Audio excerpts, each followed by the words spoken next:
গত কয়েকদিন থেকে, প্রায় 15-20 দিন থেকে আমি সাতক্ষীরা শহরের বেশ কয়েকটা পাম্পে ঘুরে বেড়াইছি, কিন্তু কোথাও আমি 1 লিটার তেল নেওয়ারও সুযোগ পাইনি।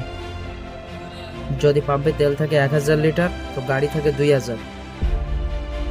তো এই ভিড় ঠেলে কখনোই আমি তেল নেওয়ার সুযোগ পাইনি।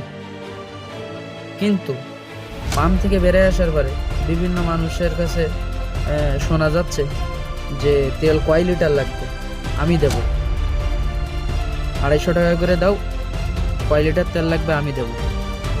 তো যারা 250 টাকা করে তেলের লিটার বিক্রি করছে, তাদের জন্য কি আলাদা কোনো তেলের গাড়ি আসছে? তারা কি আলাদা কোনো জায়গা থেকে তেল উৎপাদন করছে? তাদের উৎসটা কি? যারা 250 টাকা করে তেল বিক্রি করছে, তাদের উৎসটা কি? যারা সঠিকভাবে সঠিক নিয়মে বাংলাদেশে চলতে চায়, তাদের জন্য কি আসলে সঠিকভাবে চলার কোনো পথ খোলা আছে? আপনি দুর্নীতি করবেন না, আপনাকে দুর্নীতি করাই নেবে। আপনার যে যানবাহনটা আছে সেটা চালাতে গেলে অবশ্যই আপনার তেলের প্রয়োজন।